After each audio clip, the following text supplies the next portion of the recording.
पहली बार खिचड़ी सरकार चलाएंगे नरेंद्र मोदी। अटल जैसी कुशलता की कसौटी पर होंगे मोदी।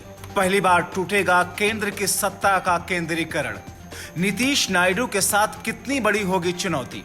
साल 2024 के लोकसभा चुनाव का जनादेश एक ऐसा जनादेश है जिसने देश को एक मजबूत विपक्ष दिया, मगर साथ ही साथ कुछ टर्म्स और कंडीशन की स्थिति में विपक्ष के लिए सरकार बनाने का दरवाजा भी खोल दिया। हालांकि 292 सीटों के साथ एनडीए सरकार बनाता हुआ दिख रहा है, यानी कि देश में तीसरी बार मोदी सरकार बन तो रही है, मगर रास्ते कांटों भरे हैं, क्योंकि नीतीश और नायडू के सहारे पीएम मोदी को सरकार चलानी है और इन दोनों दलों को पैम्पर करके भी रखना होगा, क्योंकि ये पहली बार होगा जब पीएम मोदी मिलीजुली सरकार के मुखिया होंगे और ऐसे में उनके सामने चुनौतियों का अंबार होगा, क्योंकि अभी तक नरेंद्र मोदी ने गुजरात की राज्य सरकार चलाई है या केंद्र की सरकार सत्ता का केंद्रीकरण रहा है, अपने दम पर पूर्ण बहुमत की सरकार के मुखिया रहे हैं, मगर अब ऐसा नहीं है। उनके सामने सबसे बड़ी जिम्मेदारी और चुनौती है चंद्रबाबू नायडू और नीतीश कुमार को अपने साथ लेकर चलना। चुनौती इसलिए क्योंकि 2013 से नरेंद्र मोदी के दिल्ली आने के बाद नीतीश कुमार और नायडू के संबंध बीजेपी से बहुत कड़वाहट भरे रहे हैं। नीतीश कुमार और चंद्रबाबू नायडू दोनों ही कुछ समय पहले तक केंद्र की मोदी सरकार के खिलाफ मोर्चा खोले हुए थे। नायडू और नीतीश 2014 में नरेंद्र मोदी को पहली बार प्रधानमंत्री बनने पर बीजेपी के विरोधी खेमे में रह चुके हैं और इस लोकसभा चुनाव से ठीक पहले एनडीए में वापसी की। अब सरकार बनाने और फिर उसे चलाने के लिए मोदी और बीजेपी के सामने अब इन पुराने सहयोगियों के साथ तालमेल बिठाने की सख्त जरूरत है, मगर ये इतना आसान नहीं होगा। अब बीजेपी और खासकर पीएम मोदी के सामने सबसे बड़ा चैलेंज, आइए आपको बताते हैं कि आखिर वो क्या है 4 चुनौतियां।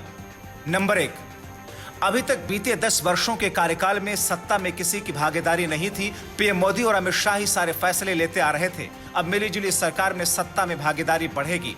नंबर 2, सहयोगियों की सुनी जाए तो सरकार चलेगी। गठबंधन धर्म के पालन के साथ वाजपेयी मॉडल वाहिद तरीका होगा। नंबर 3, चूंकि नरेंद्र मोदी को गठबंधन सरकार चलाने, सहयोगियों को हर मौके पर खुश रखने का अनुभव नहीं है, इसलिए यह कठिन होगा।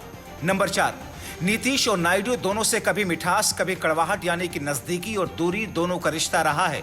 ऐसे में दोनों को मना कर रखना और मुश्किल होगा। अटल बिहारी वाजपेयी की 1999 में एनडीए की गठबंधन वाली सरकार में 24 दल शामिल थे। उनकी कुशलता से सरकार 5 वर्षों तक चली।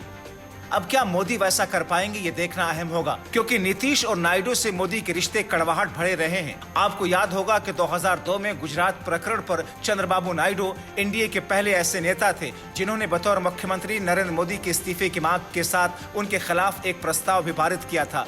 साल 2019 के चुनाव में चंद्रबाबू नायडू पर अपने ससुर के साथ दगा करने के बाद पीएम मोदी कह चुके हैं। राजनीतिक जानकारों की नजर में चंद्रबाबू नायडू जेल जाने के पीछे की वजह प्रधानमंत्री मोदी को मानते हैं। इसी तरह नीतीश कुमार से मोदी की कड़वाहट, 2013 में नरेंद्र मोदी को प्रधानमंत्री पद का उम्मीदवार घोषित किए जाने पर नीतीश का अलग रास्ता पकड़ना और फिर मोदी राज में ही बीजेपी से अलग होना, फिर साथ आना कौन भूल सकता है।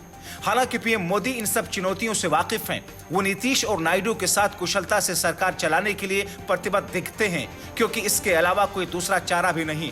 इसीलिए अभी से पीएम मोदी उस अंदाज में सोचना शुरू कर चुके हैं। इसका संकेत भी वो 4 जून की शाम को बीजेपी मुख्यालय में अपने संबोधन में एनडीए की जीत में चंद्रबाबू नायडू और नीतीश का जिक्र कर चुके हैं। Bureau report, TV7 Bharat.